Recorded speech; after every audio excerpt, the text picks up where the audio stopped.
আল্লাহ রাব্বুল আলামিন আজ থেকে ১৫০০ বছর আগে আল্লাহর আখিরি নবী নূর নবীজি মুহাম্মদুর রাসূলুল্লাহর উপর যে কিতাব দিয়েছেন, এই কিতাবের নাম কি?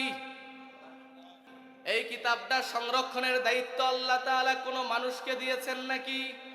সংরক্ষণের দায়িত্ব আল্লাহ সাহাবীদেরকে দিয়েছেন নাকি? এই কিতাব সংরক্ষণের দায়িত্ব কার? একটু আওয়াজ করে বলেন, এই কিতাব সংরক্ষণের দায়িত্ব কার? আল্লাহ রাব্বুল আলামিন বলেন, ইন্না নাহনু নাযালনা যিকরা ওয়া ইন্না লাহু লাহাফিজুন। আল্লাহ রাব্বুল আলামিন বলেন, এই কিতাব নাজিল করেছি আমি, আর এই কিতাব সংরক্ষণের দায়িত্ব আল্লাহ রাব্বুল আলামিনের। এজন্য কাল কিয়ামত পর্যন্ত সব কিতাবগুলো বিকৃত হয়ে যাবে, সব বইয়ের মধ্যে ভুল খুঁজে পাওয়া যাবে, কিন্তু আল্লাহর কোরআনের কোনো বিকৃত হবে না। ঠিক কিনা বলে? নবীর পরে নবী আসার 3টা কারণ ছিল। প্রথম কারণ, পূর্বের সব নবী রাসূলগণ ছিলেন আঞ্চলিক নবী। একটু খেয়াল করি, পূর্বের সব নবী রাসূলগণ ছিলেন কি ভাই? আঞ্চলিক নবী, অর্থাৎ নির্দিষ্ট অঞ্চলের নবী, নির্দিষ্ট সম্প্রদায়ের নবী। একটা এলাকা ভিত্তিক ওনাদের দাওয়াত ছিল। মনে করেন কুমিল্লা জেলার জন্য আল্লাহ একজনকে মনোনীত করলেন যে ওনার দাওয়াতের সীমাবদ্ধতা শুধু কুমিল্লা জেলায়, তাহলে ঢাকার মানুষকে দাওয়াত দিবে কে? আরেকজন লাগবে কিনা? পূর্বের জমানার নবী রাসূলগণ ছিলেন এরকম আঞ্চলিক নবী, অঞ্চল ভেদে নবী। এজন্য এক এলাকায় একজন নবী আসলে অন্য এলাকায় আরেকজন নবীর প্রয়োজন হতো। এজন্য সব নবী রাসূলগণ ওনারা দাওয়াতও দিয়েছেন নিজের সম্প্রদায়ের মানুষকে, অন্য সম্প্রদায়ের মানুষকে দাওয়াত দেন নাই। যেমন আল্লাহ তাআলা পবিত্র কোরআনুল কারীমের মধ্যে বলেন, হযরতে নূহ আলাইহিস সালাম নিজের সম্প্রদায়কে ডেকে বলেছেন, হে আমার সম্প্রদায়, তোমরা শুধুমাত্র আল্লাহ রাব্বুল আলামিনের ইবাদত করো। একই ভাবে আল্লাহ তাআলা হযরতে হুদ আলাইহিস সালাতু ওয়াস সালামের ব্যাপারে বলেন, ওয়া ইলা আদিন আখাহুম হুদান ক্বালা ইয়া কওমি ইবুদুল্লাহ মা লাকুম মিন ইলাহিন গায়রুহু। আল্লাহ রাব্বুল আলামিন বলেন, আদ জাতির কাছে পাঠিয়েছি হুদকে। হযরতে হুদ যখন তার সম্প্রদায়কে ডেকে বলল, রে আমার সম্প্রদায়, তোমরা শুধুমাত্র একমাত্র আল্লাহ রাব্বুল আলামিনের ইবাদত করো, কারণ আল্লাহ ছাড়া তোমাদের আর কোনো ইলাহ নাই। এমনি ভাবে হযরতে সালেহ আলাইহিস সালাম শুধুমাত্র দাওয়াত দিয়েছেন সামুদ জাতিকে। এমনি ভাবে হযরতে ইব্রাহিম দাওয়াত দিয়েছেন নিজের সম্প্রদায়কে। হযরতে মুসা, হযরতে ঈসা আলাইহিস সালাম দাওয়াত দিয়েছেন শুধুমাত্র বনি ইসরাইলকে। ঠিক কিনা বলেন? এজন্য পূর্বের সব নবী রাসূলগণ ছিলেন আঞ্চলিক নবী।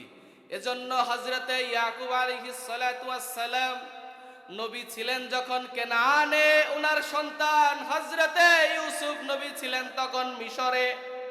সুবহানাল্লাহ বলবেন না? একই সময় দুইজন নবী, বাবা নবী কেনানে, সন্তান নবী মিশরে। বলেন সুবহানাল্লাহ। এটা আগে সম্ভব ছিল কেন? কারণ ওনারা ছিলেন অঞ্চল ভেদে নবী, আঞ্চলিক নবী। কিন্তু আজ থেকে ১৫০০ বছর আগে আল্লাহর আখিরি নবী নূর নবীজি আমার মুহাম্মদুর রাসূলুল্লাহ সাল্লাল্লাহু আলাইহি ওয়াসাল্লাম তো শুধু মক্কাবাসীর নবী ছিলেন না, ছিলেন নাকি? আল্লাহর আখিরি নবী মুহাম্মদুর রাসূলুল্লাহ তো শুধু মদিনাবাসীর জন্যই নবী ছিলেন না, বরং তিনি কাদের জন্য নবী ছিলেন? আল্লাহ রাব্বুল আলামিন কোরআনুল কারীমের মধ্যে বলেন, কুল ইয়া আইয়ুহান নাসু ইন্নী রাসূলুল্লাহি ইলাইকুম জামিআ। আল্লাহ রাব্বুল আলামিন বলেন, হাবিব আমার, দোস্ত আমার, আপনি শুধু মক্কাবাসীকে না, শুধু মদিনাবাসীকে না, তাম সৃষ্টি জগতে যত মানুষ আছে সব মানুষদেরকে ডেকে বলেন, আমি তোমাদের তাম সৃষ্টি জগতের সব মানুষের জন্য আল্লাহ রাব্বুল আলামিনের পক্ষ থেকে প্রেরিত নবী এবং রাসূল। সুবহানাল্লাহ। এজন্য সব নবীর পরে নবী আসলেও মুহাম্মদুর রাসূলুল্লাহর পরে আর কোন প্রকার নবী রাসূল আসা সম্ভব। নবীর পরে নবী আসার দ্বিতীয় কারণ ইমাম ফখরুদ্দিন রাজি রাহিমাহুল্লাহ তাফসীরুল কবিরের মধ্যে লিখেন, ওয়া ইন তারাকা শাইআম মিনান নাসিহাতি ওয়াল বায়ান ইস্তাদরিকুহু মান ইয়াতি বা'দাহ। নবীর পরে নবী আসার দ্বিতীয় কারণ ছিল, পূর্বে কোন নবী কোন কাজ শুরু করার পর শেষ করার আগেই যদি আল্লাহর ডাক চলে আসতো, আল্লাহর কাছে চলে যেতেন, পরবর্তীতে ওই কাজটাকে সম্পন্ন করার জন্য, পরিপূর্ণ করার জন্য আল্লাহ আরেকজন নবী পাঠাতেন। তা আপনাদের কাছে আমার প্রশ্ন, আমার নবী, আপনার নবী মুহাম্মদুর রাসূলুল্লাহ সাল্লাল্লাহু আলাইহি ওয়াসাল্লাম, উনি কি ১৫০০ বছর আগে আমাদের জন্য কোনো কাজ বাকি রেখে গেছেন? বরং আল্লাহর হাবিব সাল্লাল্লাহু আলাইহি ওয়াসাল্লাম আরাফার ময়দানে ভাষণ দিচ্ছিলেন। আসরের শেষ সময়, মাগরিবের কিছু আগে আল্লাহ রাব্বুল আলামিন আয়াতে কারিমা নাজিল করে দিলেন, আল-ইয়াওমা আকমালতু লাকুম দীনাকুম ওয়া আতমামতু আলাইকুম নি'মাতি ওয়া রাদিতু লাকুমুল ইসলাম দীনা। আল্লাহ রাব্বুল আলামিন জানিয়ে দিলেন, আজকে তোমাদের উপর আমার এই দ্বীন ইসলামকে পরিপূর্ণ করলাম। বলেন সুবহানাল্লাহ। ওয়া আতমামতু আলাইকুম নি'মাতি, আর তোমাদের উপর আমার নিয়ামতকে পরিপূর্ণ করে দিলাম। ওয়া রাদিতু লাকুমুল ইসলাম দীনা, দ্বীন ইসলামকে একমাত্র দ্বীন হিসেবে তোমাদের জন্য মনোনয়ন দিলাম। তাহলে আল্লাহ রাব্বুল আলামিন দ্বীন ইসলামকে পরিপূর্ণ করেছেন।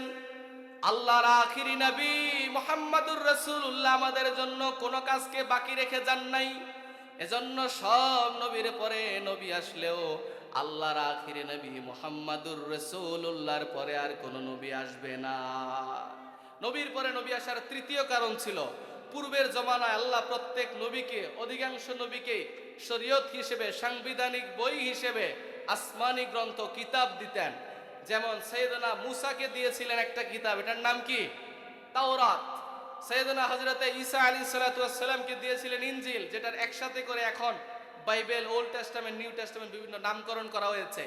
হযরতে দাউদ আলাইহিস সালাতু ওয়াস সালামকে দিয়েছিলেন জাবুর।